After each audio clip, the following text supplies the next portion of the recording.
మొత్తం వస్తారు. ఒక హీరోయిన్ వచ్చిందంటే మొత్తం బయటకు వస్తారు. నీ కులానికి ఏమైందంటే బయటకు వస్తారు. ఈ ధర్మానికి అయినప్పుడు మీరు ఎందుకు బయటకు రావట్లేదు? ఈ ధర్మమే కదా మీకు ఆచారం ప్రధానం. మీ తాతలు ముత్తాతలు పెట్టిన ధర్మమే కదా ఇది. వాళ్ళు ఎంతమంది త్యాగ బలమో ఇలా మనం ఉన్నాం. ఒక్కసారి ఆలోచించండి భగవద్బంధువులారా.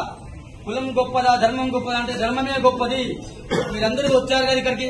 ఏ దేవాలయంలో కులం అడగరబ్బా, గోత్రమే అడుగుతారు. లోకా సమస్త సుఖినో భవంతు. 195 దేశాల్లో ఒక భారతదేశంలో హిందూ ధర్మం మాత్రమే చెప్తుంది లోకా సమస్త సుఖినో భవంతు, సర్వే జనా సుఖినో భవంతు. చెప్పే సనాతన ధర్మమే హిందూ మతం కాదు, ధర్మం. ఒకడు మత మార్పు చేస్తున్నాడు, ఒకడు చంపుతున్నాడు. ఒకే దేశం ఒకే చట్టం ఉండేటట్టుగా చూసుకోండి. ఇకనైనా మీ కమ్యూనిటీలో అందరూ ఇప్పుడు గేటెడ్ కమ్యూనిటీలో ఉంటున్నారు కదా, ఏర్పాటు చేసుకోండి. మీటింగులు, సభలు ఏర్పాటు చేయండి. హిందువులందరూ ఏకంగా దయచేసి.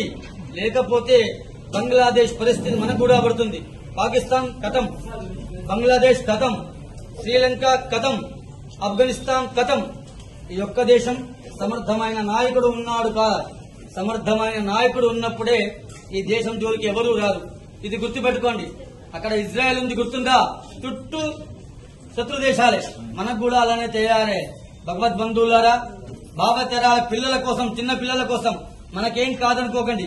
చాప కింద నీరులా పరమతం విస్తరిస్తుంది. చాప కింద నీరులా పరమతం విస్తరిస్తుంది. దయచేసి అర్థం చేసుకోండి. దారుణంగా చంపారు. చూశారో లేదా వీడియోలు? ఏమైనా రాక్షసులు ఎలా ఉంటారంటే ఇలానే ఉంటారు. మీరు చూశారు కదా.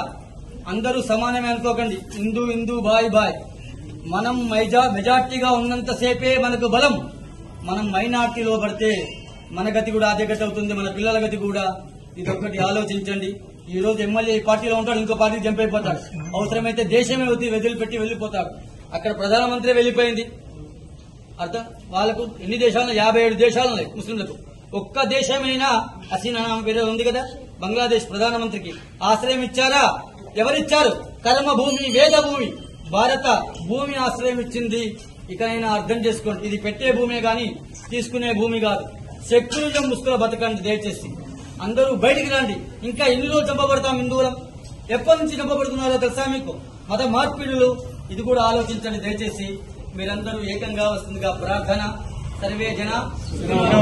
రేపు సాయంత్రం బంగ్లాదేశ్ హిందూ బంధువుల కోసం, అక్కడ చనిపోయిన వారి కోసం, అక్కడ అత్యాచారాలు చేయబడ్డ స్త్రీల కోసం భగవంతుని యొక్క అనుగ్రహం తీసుకొని రేపు సాయంత్రం మనందరం కూడా చిన్న ర్యాలీ తీద్దాం.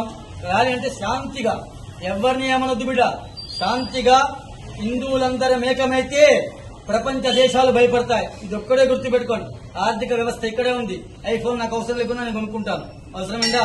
నాకు ఐఫోన్ అవసరం లేకుండా నేను కొంటాను ఇక్కడ. అలాంటి ఆర్థిక వ్యవస్థ ఇక్కడ ఉంది. దీన్ని కాపాడే బాధ్యత అందరి పైన ఉంది. ఇది కర్మభూమి, వేద భూమి. ఇక్కడే వేదం పుట్టింది, కర్మ పుట్టింది. కర్మ భూమి కూడా ఇక్కడే. కంకర్ మే శంకరే హే. ప్రతి ఒక్క రాయిలో అణువులో ఈశ్వరుని చూస్తాం. మన ఒక చిన్న అమ్మాయిని కుమారిగా పూజ చేస్తాం, బాలగా పూజ చేస్తాం, ముత్తేదు సువాసనగా పూజ చేస్తాం. ఈ ధర్మంలోనే ఉంది.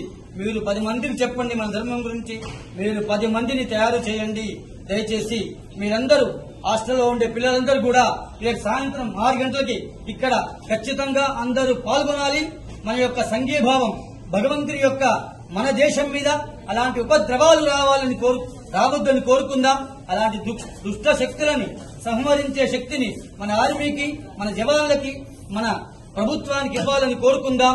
అందరం ఏకమైందాం. భావితరాల పిల్లల కోసం మీరందరూ రావాల్సిందిగా ప్రార్థన. రేపు సాయంత్రం 6 గంటలకి మనమందరం కూడా దీపాలతో ర్యాలీ తీస్తున్నాం.